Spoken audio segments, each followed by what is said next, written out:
Igiterwa c'amavoka benshi bazi izina rya ruhere, ni igiterwa cashizwe imbere kugira ngo gifatwe nk'igiterwa njabukamazi mu Burundi gishobora gusahiriza igihugu mu kwinjiza amafaranga y'amadovize, kugira ngo ayo mafaranga aze gusahiriza mu bibazo bimwe na bimwe igihugu c'Uburundi gifise, kugira ngo ibintu bimwe bimwe bidakorerwa mu Burundi bishobore kuboneka mu gihugu, ubona yuko bishobora kugamira Uburundi n'abarundi. Ariko inyuma y'ivyo, kuva uwo mugambi utanguye ugashirwa mu ngiro, ugahamagarirwa n'abarundi benshi kuwukorwa biciye ku ndongozi z'igihugu, haba urwego kumbure rw'umugambwe canke abatwara igihugu bari muri leta, vyarateye intambwe ikomeye cane. Ubona yuko benshi hatandukanye babishizemwo inguvu, bongera barijukira gutera amavoka ku bwinshi, kandi bivanye n'igihe kihaciye, hariho intara zimwe zimwe ubona yuko ayo mavoka ageze ku rwego bavuga yuko kumbure bimirije hafi gusarura umwimbu wabo bafise. Ariko naho biri uko, hari intambamye yuko kuva ayo mavoka atanguye guterwa rino munsi nta ruganda ruhingura ayo mavoka rurubakwa nk'uko vyari vyategekanijwe mu ntango z'umugambi. Rero abarimyi b'ayo mavoka bakaba babona yuko kumbure icizere cabo canke umwizero wabo bawufitseko amakenga, bibaza ati mbega izi voka nizera ivyazo bizohera bizogenda gute? Mbega zizoshorwa mu mahanga ukwiye canke zizohingurwa nk'uko vyari vyarategekanijwe no ubwa mbere?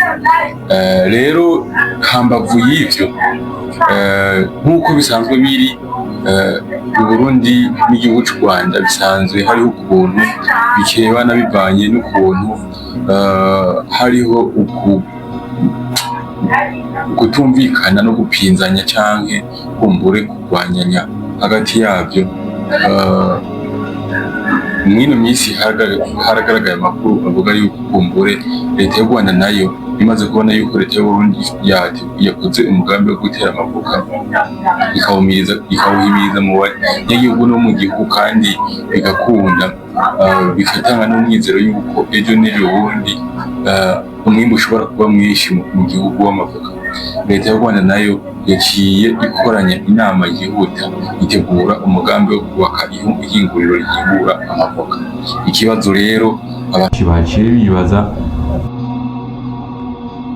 ikitegura umugambi wo kubaka uruganda ruhingura amavoka nayo kumbure mu gihugu cayo basanzwe barima amavoka, canke ni muri ya ntumbero kumbure abantu benshi bakunze kuvuga yuko leta y'u Rwanda yoba ishira ama investissement manini, ama investissement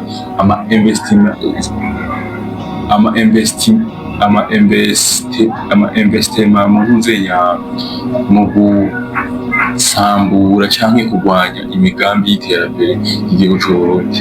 Benshi bakibaza ati mbega vy'ukuri leta y'u Rwanda irafise umwizero yuko izokorana amasezerano na leta y'Uburundi kugira ngo mu gihe mu Burundi ataruganda ruhingura amavoka kuba ruhari, yuko abarundi bashobora gushorera amavoka mu Rwanda, canke amavoka Uburundi buzokwimbura mu myaka iri imbere u Rwanda rwatagetinze yuko ayo mavoka rushobora kuyavyazamwo umusaruro biciye mu rudandaza rwa fraude.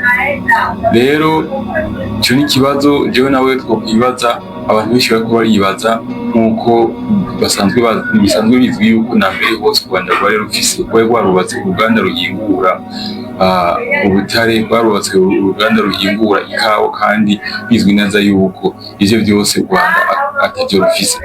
Rero iminsi niyo tubikiye ibanga, reka turindiye jewe nawe tuzomenya ibiro bintu iyo bizoherera n'ingene bizogenda, kuko ndabona yuko kabisa aba banyarwanda babanyi bacu bo kabisa bama bari target kabisa umwanya wariwo wose. Reka turindire turabe aho bizoherera, gusa mugabo nongere nsabe wewe ukwikenye aya makuru utubwiye muri commentaire, mbega wewe uvyakiriye gute canke ubona bizoherera hehe, canke ubivuze kwiki? Wewe uha amahirwe angana gute igihugu c'u Rwanda kuzokorana amasezerano n'igihugu c'Uburundi yuko abarundi bashobora gushorera amavoka mu gihugu c'u Rwanda biciye mu nzira zemewe n'amategeko?